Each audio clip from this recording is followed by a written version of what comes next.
Hey, Shalom, Alkim, Vakam, Kapashin, James, London, giving all praise, honor, and glory to Yahweh, by Shem Yahweh Shai, by Shem Chodash. Want to give double honors unto the elders, the apostles, the GMS, and Shalom out there to the hopeful elect, pushing his truth in all sincerity. Okay, back again with another video. Just a quick one. It's like, right?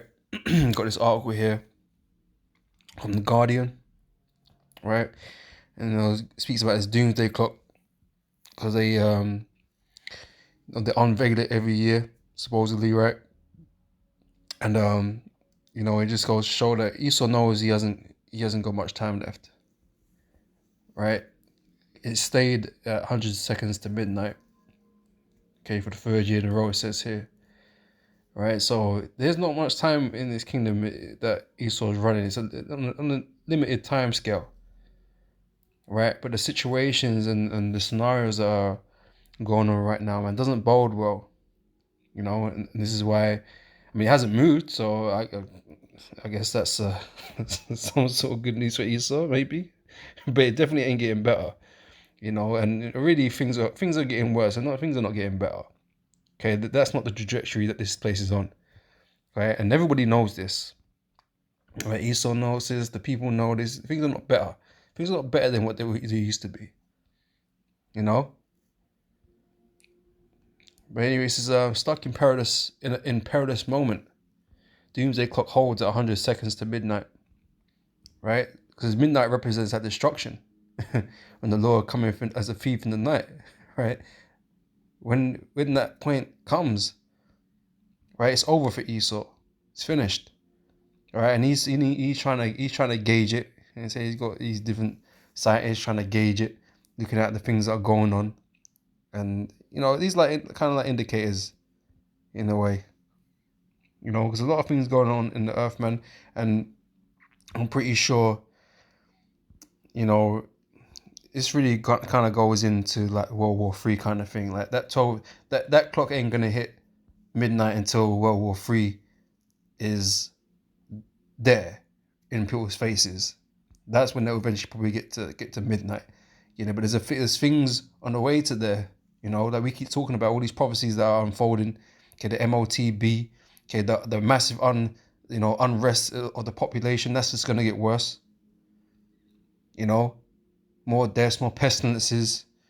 They mentioned about the weather and all that kind of stuff, man. So it's gonna get closer and closer until it ends up, at World War III, which is that nuclear destruction. Okay, that the Lord's judgment, is gonna bring upon America. So Esau knows, like, he don't have much time left. That's why he's doing all he can right now. Right? This is Revelation chapter 12, verse 12. It says, "Therefore rejoice, ye heavens, and ye that dwell in them.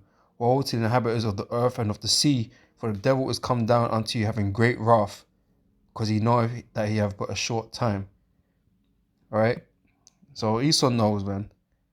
Okay? We know it, and he knows it. Right? And it is just a matter of time, man, when the Most High decides to pull his plug. All right? This is So the clock has been set at that time a third year in a row, as Science and Security Board says it brings neither stability nor security. The Doomsday Clock, established 75 years ago, which is 1947, right, which I saw earlier, right, so by scientists to illustrate the danger of human extinction, okay, which is not what's going to happen. Okay, the Lord isn't going to destroy everybody. Okay, there isn't going to be no human extinction going on. All right. This remains at 100 seconds to midnight, according to a panel of experts.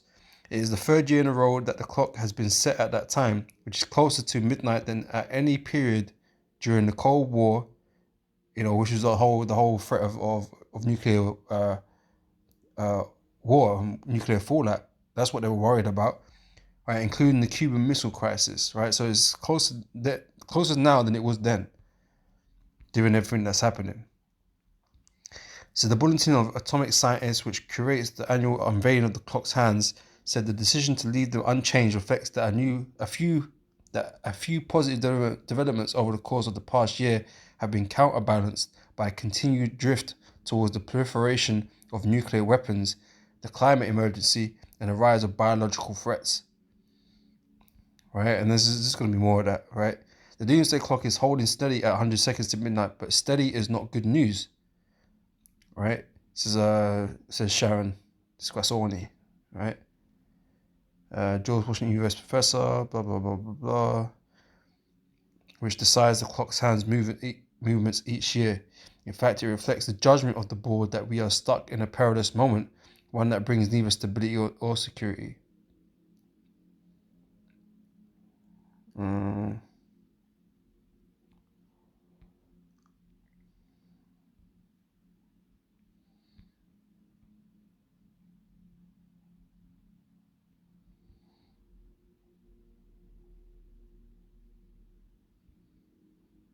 Yeah, that's pretty much the point. Right, yeah, just, it's just to show you Esau knows, man. He hasn't got much time left. Like I said, we're in the last days, man. We've been in the last days for a while still, So Esau's never had that long left.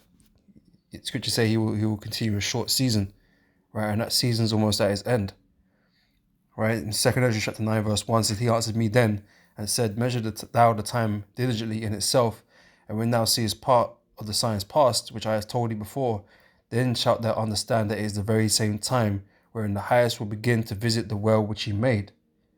Right? All these prophecies, man, they're coming together. Okay, for that end, that the end times, man. Okay, like I said, this kingdom hasn't got a future. It hasn't got there's no light at the end of the tunnel for this place. It's heading into destruction. Thus saith the Lord, man. This is why all the prophecies are taking place, and it's going to end with the day of the Lord and its destruction, its judgment, right? So therefore, when there shall be seen earthquakes and uproars of the people in the world, then shalt thou well understand that the Most High spake of those things from the days that were before thee, even from the beginning. For like as all that is made in the world have a beginning and an end, and the end is manifest. Okay, and one of those endings is, what was to say, Esau is the end of the world, and Jacob is it that followeth. Esau's got to come to an end, right? And this is what's happening. Esau's kingdom is coming to its end. Okay, it has to happen. All right. And this is what we're waiting for: the downfall of this place, man, and the return of our Lord to set up His everlasting kingdom. Right. This is Revelation 16. It says, "For they are the spirits of devils, which go forth unto the kings of the earth and of the whole world to gather them to the battle of that great day of God Almighty." Right. And the Most High is setting things up, behind the scenes right now to cause everybody to come and gather themselves to fight one another, to destroy one another. We're not locked into a third world war just yet. Okay, but it's being set up. Right, and that's what's gonna, put the nail in the coffin for this place. The MOTB is gonna come up prior to that, and that's gonna put the nail in the coffin for a lot of people. Okay, that decide to take that, man. But in terms of the destruction, okay, that's gonna come, after, right? When these countries are blowing the shit out of each other, and that great judgment that America is in store for, man, is that thermonuclear weapon, those thermonuclear weapons, man, that are gonna set America ablaze, man, and leave it as a lake of fire,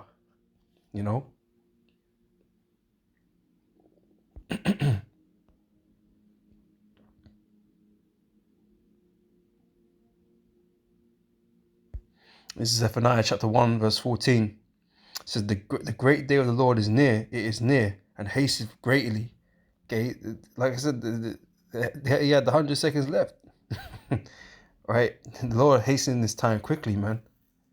Okay, we can all feel it, man. We could all feel at the time is speeding up. Things are happening quicker. Days are going by quicker. Years are going by quicker. Everything just feels quicker. Everything's faster paced than it has been. There's a lot of things happening. Right? The Lord said He will shorten the days for the elect's sake. Right? So, it's just something that we're feeling, man. It's something the Most High is doing. Right? So the great day of the Lord is near. It is near and hasteneth greatly. Okay, he's been speed up, right? Even the voice of the day of the Lord, A mighty man shall cry there bitterly. The day is a day of wrath, a day of trouble and distress, a day of wasteness and desolation, a day of darkness and gloominess, a day of clouds and thick darkness. All right, so that's the day of the Lord, and that's what, we're heading towards, man. A day of distress, a day of darkness and gloominess. There's no good news ahead for the people of the world, man. Right, that doomsday clock is surely gonna hit midnight. you know.